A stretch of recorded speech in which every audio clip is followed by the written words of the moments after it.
Ça t'évoque quoi, cette voiture? Cette voiture, c'était ma quoi? Je sais pas. Pour moi, c'est un film noir, c'est un film policier. Mais j'ai pas la référence exacte. Et j'ai l'impression qu'il y a une référence à avoir avec cette voiture.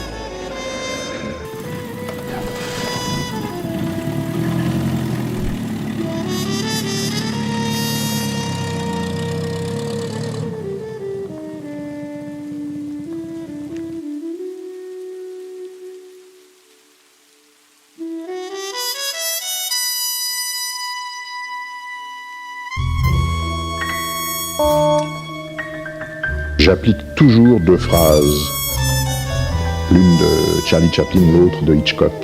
Charlie Chaplin dit « Il faut tuer le réalisme au nom de la vérité ». Et Hitchcock dit une autre phrase « Quand je vois apparaître le hideux visage de la vraisemblance, je lui tords le cou ». Comment t'as eu le livre entre les mains? C'est mes producteurs en fait qui sont venus vers moi, qui n'étaient pas mes producteurs à l'époque et qui sont venus avec cette envie d'adaptation.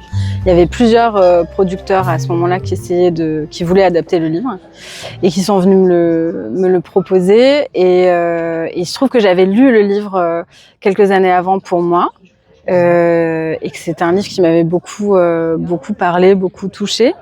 Et ça s'est fait comme ça, du coup c'était assez évident. Ouais.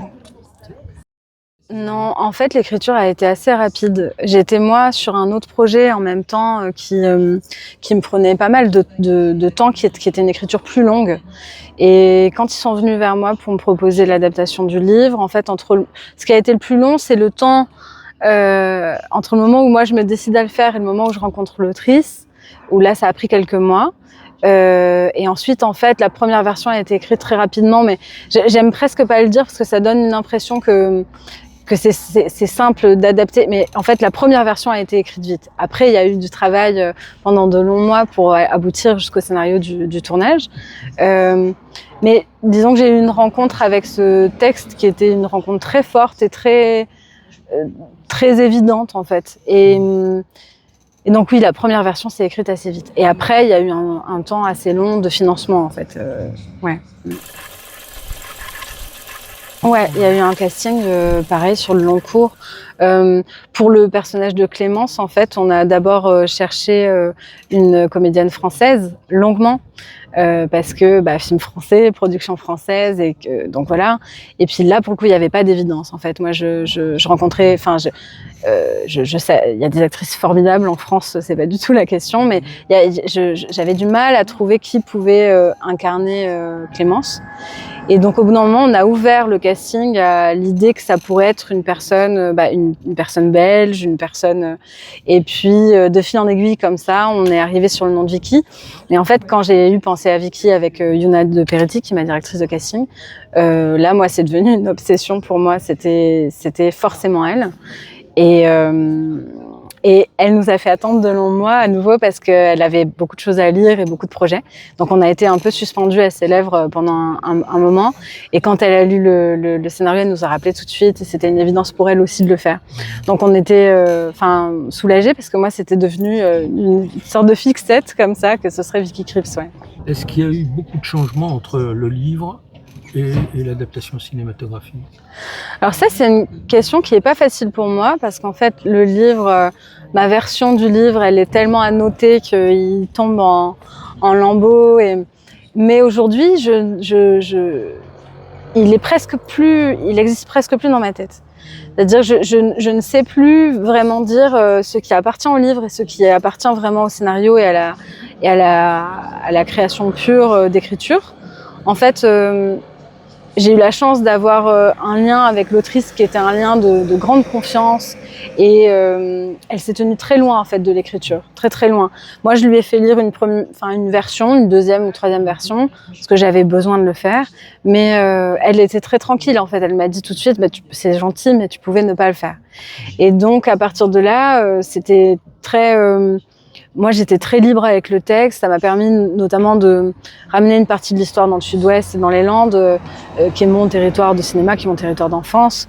Là où dans le livre, par exemple, c'est une partie de l'histoire qui est écrite pour la Loire, les bords de Loire, et qui sont plus loin de moi, qui sont loin de mon paysage à moi de cinéma. Donc ouais, il y a des choses comme ça, notamment je sais que sur les rencontres qu'elle peut faire, les rencontres avec les femmes qu'elle fait, ce sont des lieux aussi d'invention pour moi, parce que dans le livre, les choses sont moins décrites, enfin les personnages sont moins décrits. Donc voilà, il y a eu des choses comme ça. Mais après, c'est vrai que c'est devenu une sorte de fusion, et aujourd'hui, dans ma tête, les deux sont très étroitement liés. Non, elles étaient. Il y a 2 scènes de club, et elles ont toujours été écrites pour être quand même relativement courtes, en effet. Je voulais pas. J'avais pas envie de tomber dans l'écueil, et d'ailleurs c'est pas le cas du personnage même dans le roman. C'est pas un personnage qui passe sa vie dans les clubs la nuit. C'est vrai que c'est quelque chose qu'on a beaucoup raconté de la communauté queer et du lien à la fête, etc., qui est effectivement un point très fort de notre identité en tant que personne queer, mais là c'était pas le cas dans le roman. Et puis c'est l'histoire d'une écrivaine, en fait. Donc la discipline qui est liée à l'écriture, elle en tout cas chez le personnage de Clémence, elle est pas liée au monde de la nuit. D'ailleurs, c'est un personnage que je décris comme ne buvant pas chaque fois qu'on lui propose de l'alcool. Elle dit non, merci, ça va, un verre d'eau. Et en fait, c'était une façon comme ça, un peu fine de raconter qu'elle appartient pas vraiment à ce monde-là, en fait. Bah oui, enfin, ce qui pose problème, c'est de se marginaliser, c'est-à-dire de choisir. Enfin, en tout cas, c'est la société qui la marginalise, parce qu'elle se refuse à un monde qui était son monde, qui est un monde bourgeois, qui est un monde avec certains codes, et elle se retire, en tout cas, d'une aisance matérielle, en premier lieu, ouais. La difficulté, elle était là-dedans, en fait. C'est que Vicky, elle est arrivée d'un tournage au Japon, directement sur mon film. On s'était vu 2 fois 1 heure, avant de se lancer dans cette aventure, qui est quand même un tournage de 36 jours, donc 7 semaines, avec une coupure au milieu pour retourner en hiver. Donc quand on se retrouve sur le plateau le premier jour, on se connaît pas. Et donc ça, c'était une difficulté. C'était un enjeu énorme. Après, moi, de toute façon, je fais pas de répétition, mais je passe beaucoup de temps avec les comédiens en amont, ce qui revient au même, en fait, parce que c'est une façon de prendre contact et de... donc voilà, la difficulté pour moi, c'était ça, c'était d'accueillir Vicky sur le film sans avoir pu avoir de temps ou construire notre lien. Mais finalement, en fait, Vicky, elle a très vite et très bien compris le personnage. C'est-à-dire que je pense que ça lui parlait. On a souvent parlé du fait que, en tant qu'actrice, elle était souvent amenée à quitter ses enfants. Elle a des enfants, elle a 2 enfants. Et elle a une carrière internationale. Donc, en fait, elle est très souvent par Monts et par Vaux. Elle est très souvent obligée de les laisser. Elle les amène comme elle peut, là où elle peut. Mais je pense qu'elle se connectait très fort à ce procès qu'on fait aux femmes qui mettent en avant leur carrière, en fait. En tant qu'actrice, elle voyait très bien de quoi on parlait. Et donc là-dessus, on a eu une connexion très forte, et je pense que le personnage était... Quand elle est arrivée au plateau, il était déjà en grande partie gravé en elle. Et après, on a eu à fabriquer, mais c'est marrant parce que ça a été je pense que la première semaine a fait office, mais à tous les postes, de zone où on cherchait tous où on en était dans cette histoire, comment on se positionnait, etc. Et c'était assez joyeux, parce qu'à la fin de la première semaine, on était tous très très rassurés. Enfin, moi je travaille avec une équipe avec qui, pour la plupart, c'est des gens avec qui j'ai travaillé sur mon premier long. On est une équipe très jeune, et c'est vrai qu'on grandit ensemble, et ça c'est joyeux aussi, quoi. En fait, alors pour la plupart, dès que je pouvais, je passe du temps avec eux avant. On passe du temps à discuter, en fait. Enfin, c'est vraiment, c'est comme ça que je travaille depuis mes courts-métrages. On prend le temps de se parler du personnage et d'essayer de comprendre ensemble qui il est ou qui elle est.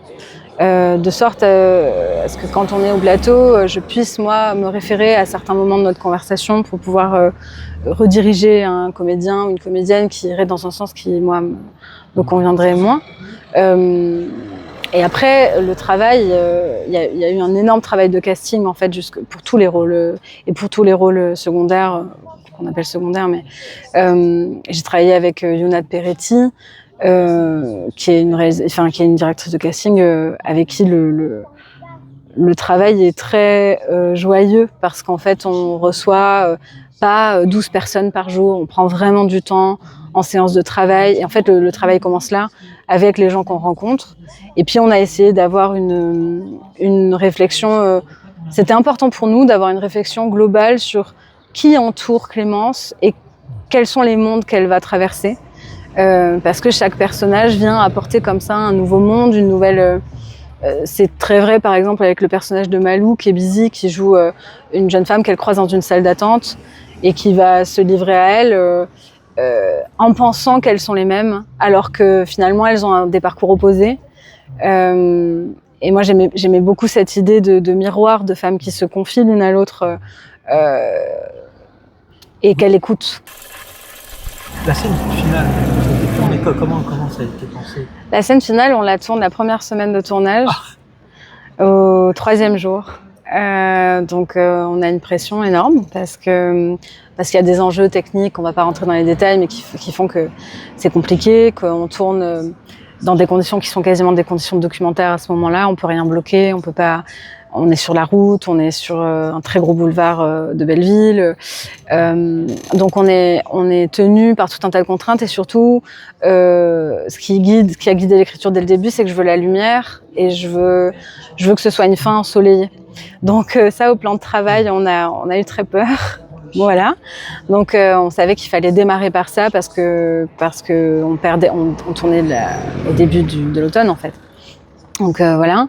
Et ensuite sur ce rapport à moi, à la lecture du livre, j'ai été très impactée par cette fin. Les mots de la fin du film sont les mots de la fin du livre.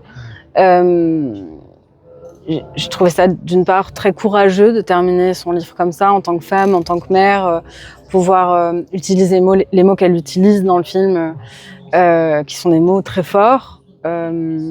Et aussi, j'ai trouvé que c'était un cadeau immense de confiance.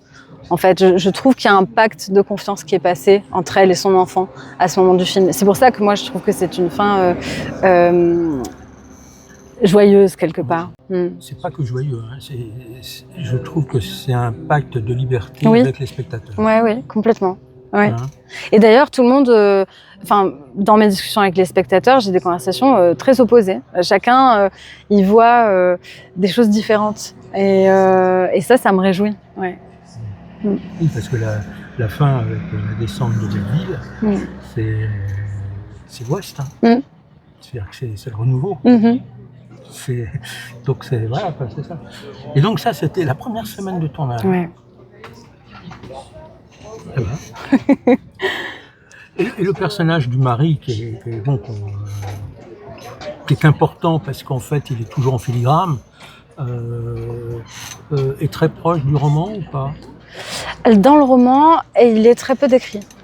Et c'est autre chose qui me plaisait dans le roman, c'est-à-dire qu'elle ne se permet pas à l'écriture de présupposer de ce que lui traverse.